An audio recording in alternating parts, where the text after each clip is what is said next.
Hi, I'm Shannon from houseimprovements.com. In this video, I'm going to tell you a little secret that all the blade manufacturers don't want you to know.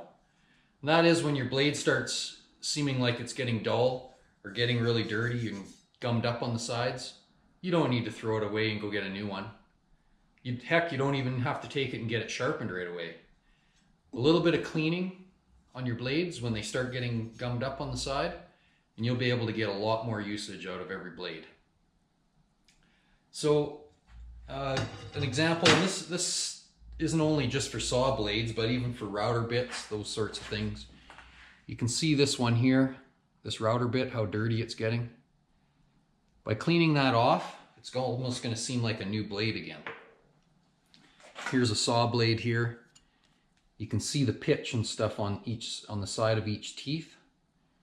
And that can cause some binding and even some smoking and that sort of thing when you're pushing it through the saw, which sometimes leads you to believe that maybe your blade is too dull and needs to be replaced or sent away to be sharpened. Well, I've been cleaning my own blades for quite a while, and I started out with chemical cleaners and those sorts of things designed for cleaning blades. And what I've found is I've started using just plain old simple spray 9. Even the RV type spray 9 is even better. But some spray 9, soak the blade in that for a little while, and then you can use a brass or a plastic bristle brush and scrub those blades. They clean right up and they almost seem like new again when you put them back in the saw and use them. So you can get quite a few more uses out of the blades before you send them away to get sharpened. And that, yes, that is a thing. You can have your blade sharpened in most areas. You'll find somebody that'll do it.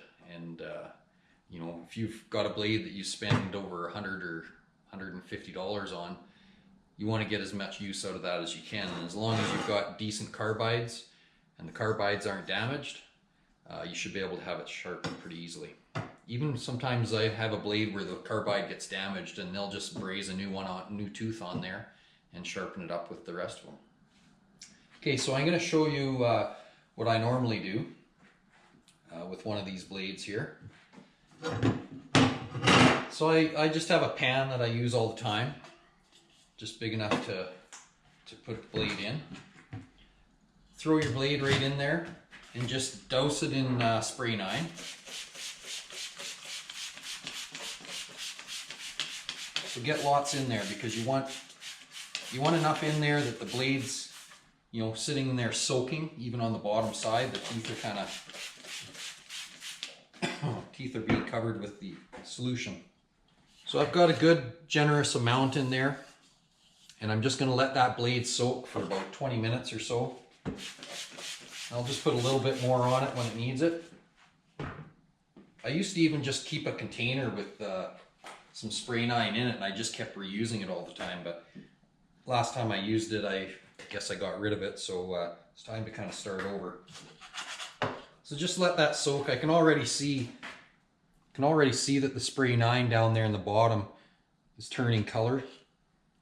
If you get away from the foam there, you can see that it's turning dark, and it's just already getting some of the tarnish and sap and everything off the side of that blade. So like I said, you want to just set that to the side, let it soak for 15-20 minutes, half an hour or whatever, and we'll come back to it. Now, something else that I've heard lots about is kind of a non-chemical way to do this. So I'm going to try that in this video as well. I think it's probably going to take a little longer to soak, but it doesn't matter. We'll give it a try and see what it does. So I've got this other blade. Neither one of these blades were real bad yet, but I was wanting to clean that one over there, and I found this other one hanging on the wall, and it's a little bit dirty, so we're going to do it too. So I'm just using the lid off a 5-gallon pail. It's just about the right size, nice size for a 10-inch blade. So lay the blade in there, and so the other thing I've been hearing a lot about is just boiling hot water. So we're just going to basically get the blade submerged in hot water, like so. And then go into the kitchen and just grab some plain old baking soda, or baking soda. And you want to sprinkle it sprinkle it around on the teeth. Again, I've never done this, so we'll see if it works or not. And just let it sit. You can see it, it's actually bubbling up here already. Yeah, that water's definitely hot. So we'll just let that sit. And I'm probably going to let this one sit for a little longer than I will the other. Let's see when I come back to this one how long I've let it sit and how well it does. So we'll set that to the side. Get it here out of the way. And we'll come back and see how both these blades made out. Okay, so I'm back. So this blade actually sat for about 15 minutes. I knew it wouldn't take as much because it wasn't real bad. And actually some of the teeth are just clean, just sitting here like this. So yeah, I just take that brush. See if I can get it up here where you guys can see a little better. I just take the brush and just go around. I usually kind of go in the direction that the teeth are instead of against the teeth. Can't really hurt it with a plastic brush or a brass brush, but and I just give it a little bit of a scrub. Sometimes you'll get some discoloration on the body of the blade as well, so it's a good time to kind of clean that up and just get everything looking nice and clean, and the less friction the better. So that's cleaned up really good. Just flip it over here. Yeah, and I mean this side's almost clean without even scrubbing on it, so you can kind of see there. It's really not too bad. I'll give it a little scrub and it'll just shine right up. You get that last little bit on there that's that is, you know, kind of baked on a little bit more. Like I said, this is about 10 minutes or so. Only of it sitting. I even had some spray paint on that blade and it's even coming off. Okay, so this was the spray 9, and it, you know, it's definitely less expensive. By the way, Spray 9's not sponsoring us on this. They didn't send us that bottle, nothing like that. You know me. Just showing you the tricks that I use. So, yeah, this is probably 1/10 of the cost of the actual blade cleaner stuff that you can buy, and it really does the same job, and it isn't as harsh. I mean, I'm not even using rubber gloves. Like I said, the boat and RV Spray 9 works even better on a really dirty blade because it's a little more of a gel, and it just hangs on there, and it easily eats away anything that's left. So I think I'm going to wipe that off and just see what we've got. So I just take a rag and clean it up. Now just be careful because the blade's sharp, so you don't want to get too carried away. End up cutting your fingers. Yeah, that's looking pretty good already. A little more soaking, it would have got right into the corners, and even if I scrubbed a little more, it would have got every little bit off. But it actually, even in that short amount of time, did a really good job of cleaning it up. So you can see here, teeth are all nice and shiny and clean again. They don't have that film that builds up right on the side of the carbide tooth there. And even when you look at the face of the tooth, there's nothing on there either. Okay, so that was the Spray 9. I knew that was going to work because that's the method that I use. Now one other thing I do, I find that even the other cleaners, they used to, once you did it, it leaves a little bit of a film on there. So then I found this product, again, not sponsored by them or anything. It's just a blade coat. It's kind of a blade lubricant. And I just give the blades a little bit of a spray after I dry them real good with this and let them sit for a few minutes before I use them, and it really helps with the friction and that. Because like I said, sometimes you get a little bit of a film on there from that, and I suppose if you rinsed it with water and wiped it down again, you might get rid of that anyways. But I like this product. It works pretty good. So I just spray the whole body and the teeth and everything on both sides. Give it a good liberal coating of this.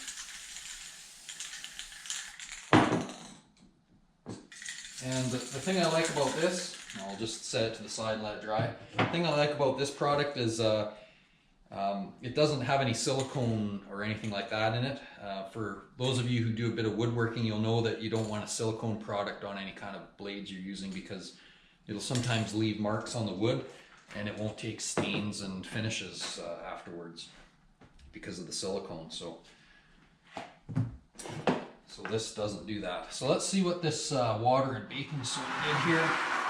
So again, this is probably soaked for about, I don't know, 15 minutes or so. And I kind of stood this router bit down in there, and you could see before how dirty it was. And I'll just give it a little scrub here with this brush. Let's see what we got. Router bits are a little tougher to deal with just because they're hard to hang on to because they're that much smaller. But it's actually coming off. It's taking a little more scrubbing on here, but this router bit was bad. Just having a close look at it. It actually looks pretty good compared to how it was. Rub that bit with my fingernail. Dry it off here and I'll show you. So you can see router bit came quite clean compared to how it was. And it'll cut a lot better with it when it doesn't have all that buildup of grime and everything on it from cutting. Just they build up heat more when they're all dirty like that. So the blade's looking pretty good. Let me just maybe bring the camera down here so you can have a look.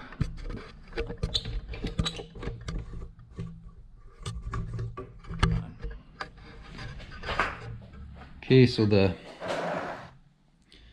blade here, you can see it get shinier just as I rub it with my finger. It's taking that little much work to clean it off. I think the other side was a little dirtier. I'll just flip it over here. See if I can get it.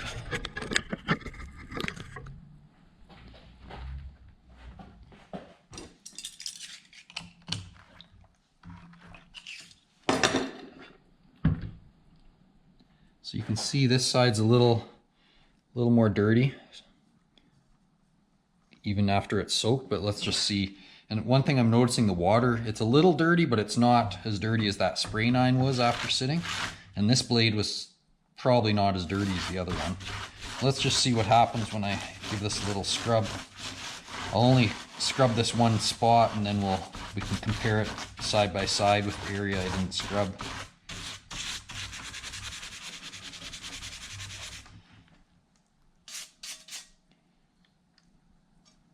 So it's not looking too bad. Let me just see if this is just some brazing color on there. No, there's still a little bit of goop on there. So I'd say this isn't working quite as good, but I didn't really let it sit that long either. So let me just dry that off so you can see better. So you can see here, this is where I scrubbed with the brush. And as we come around here where I didn't scrub, you can tell it's getting a little dirtier. You can see a little bit more dirt up here on the side. So I'd say it works, but it's definitely going to take a little longer to soak in there and get that off. But some came off right off the start with it just sitting there. Oops. But I think that system, if a person let that sit for at least half an hour, it would be pretty good. Okay, so we had that area that I scrubbed off. That was soaked in the water and the baking soda solution. Now I'm just gonna scrub. I put some spray nine over here, let it sit for about 5 minutes, kind of beside that area, and I just wanted to scrub that and see if you could really see a noticeable difference. And I can tell already it's definitely pulling more stuff off. So the spray nine's a little quicker, maybe a little better. Well, they look pretty similar now that I've got it side by side, other than here's where I scrubbed with the water, or scrubbed with the water soak in this area, basically in there. And this is where I did the spray nine. You can see that in the spray nine area, it took this heat mark off a little more there easier than it did over here. So I don't know if I'm sold on the hot water and baking soda set up yet, but I think I'll kind of stick with the spray 9 because I know that works. Maybe if it soaked a little longer with the hot water and baking soda, it might work a little better, but I guess we'll see. Another time, maybe I'll try it a little longer. So anyways, I just wanted to show you that, and I think it's time to wrap things up. Kind of made a short video into a really long one like usual. Sorry about that. Just a couple last things as usual. I want you to click on your notifications at the bottom there. What? What do you mean you haven't subscribed yet? Well, get on it. Subscribe. Click the subscribe button right there. That one. That one. Click it. Click it. There you go. Now you can set your notifications. Turn them on so you can be notified anytime that we post something new. And as usual, we'll have some links in the description of the video. That's down below. Down below where you hit the subscribe, you'll see description. Yeah, right in there. That's where we're going to have the links. We'll have links there for Facebook, Patreon, all that kind of stuff. Maybe I'll throw a link in there for this blade coat, blade bit lubricant. Again, not sponsored, but I like the stuff. Okay, now head out to the shop and get those blades clean.